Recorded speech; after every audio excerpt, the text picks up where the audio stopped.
Up there, you go around every hour and a half, time after time after time. You wake up usually in the mornings, and just the way that the track of your orbits go, you wake up over the Mideast, over North Africa. As you eat breakfast, you look out the window as you're going past, and there's the Mediterranean area, and Greece, and Rome, and North Africa, and the Sinai, the whole area. And you realize that in one glance, that what you're seeing is what was the whole history of man for years, the cradle of civilization. And you go around down across North Africa and out over the Indian Ocean and look up at that great subcontinent of India, pointed down toward you as you go past it. And Ceylon off to the side, Burma, Southeast Asia, out over the Philippines, and up across that monstrous Pacific Ocean, vast body of water. You've never realized how big that is before. And you finally come up across the coast of California and look for those friendly things. Los Angeles and Phoenix and on across El Paso. And there's Houston. There's home. And you look, and sure enough, there's the Astrodome. And you identify with that, you know? It's an attachment. And down across New Orleans, and then looking down to the south, and there's the whole peninsula of Florida laid out. And all the hundreds of hours you spent flying across that route, down in the atmosphere, all that is friendly again. And you go out across the Atlantic Ocean and back across Africa. And you do it again, and again, and again. And that identity, that you identify with Houston, and then you identify with Los Angeles, and Phoenix, and New Orleans, and everything. And the next thing you recognize in yourself is you're identifying with North Africa. You look forward to that. You anticipate it. And there it is. That whole process begins to shift of what it is you identify with. When you go around it in an hour and a half, you begin to recognize that your identity is with that whole thing. And that makes a change. You look down there, and you can't imagine how many borders and boundaries you crossed again and again and again. And you don't even see them. At that wake-up scene, the Mideast, you know there are hundreds of people killing each other over some imaginary line that you can't see. From where you see it, the thing is a whole, and it's so beautiful. And you wish you could take one from each side in hand and say, look at it from this perspective. Look at that. What's important? And so a little later on, your friend, again those same neighbors, another astronaut, the person next to you goes out to the moon.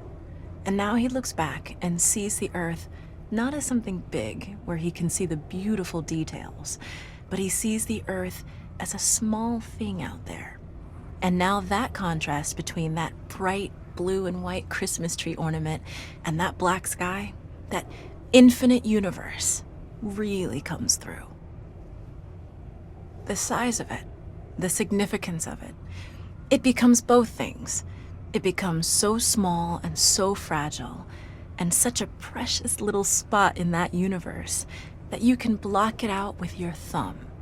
And you realize that on that small spot, that little blue and white thing is everything that means anything to you. All of history and music and poetry and art and war and death and birth and love, tears, joy, games, all of it is on that little spot out there that you can cover with your thumb. And you realize that that perspective, that you've changed, that there's something new there. That relationship is no longer what it was. And then you look back on the time when you were outside on that EVA and those few moments that you had the time because the camera malfunctioned, that you had the time to think about what was happening. And you recall staring out there at the spectacle that went before your eyes. Because now, you're no longer inside something with a window looking out at a picture. But now you're out there. And what you've got around your head is a goldfish bowl, and there are no limits here. There are no frames. There are no boundaries. You're really out there, over it, floating, going 25,000 miles per hour, ripping through space, a vacuum, and there's not a sound. There's a silence, the depth of which you've never experienced before. And that silence contrasts so markedly with the scenery and the speed with which you know you're going. That contrast, the mix of those two things, really comes through. And you think about what you're experiencing and why. Do you deserve this? This fantastic experience? Have you earned this in some way? Are you separated out to be touched by God to have some special experience here that other men cannot have? You know the answer to that is no. There's nothing that you've done that deserves that earned that. It's not a special thing for you. You know very well at that moment, and it comes through to you so powerfully that you're the sensing element for man. You look down and see the surface of that globe that you've lived on all this time, and you know all those people down there. They are like you. They are you. And somehow you represent them when you are up there.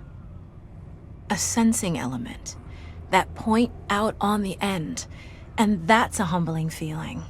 It's a feeling that says you have a responsibility. It's not for yourself. The eye that doesn't see does not do justice to the body. That's why it's there. That's why you're out there. And somehow you recognize that you're a piece of this total life.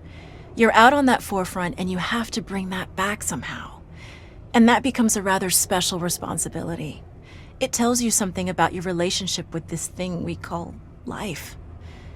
And when you come back, there's a difference in that world now. There's a difference in that relationship between you and that planet, and you and all those other forms of life on that planet, because you've had that kind of experience. It's a difference, and it's so precious. And all through this, I've used the word you because it's not me. It's not Dave Scott. It's not Dick Gordon, Pete Conrad, John Glenn. It's you. It's us. It's we. It's life.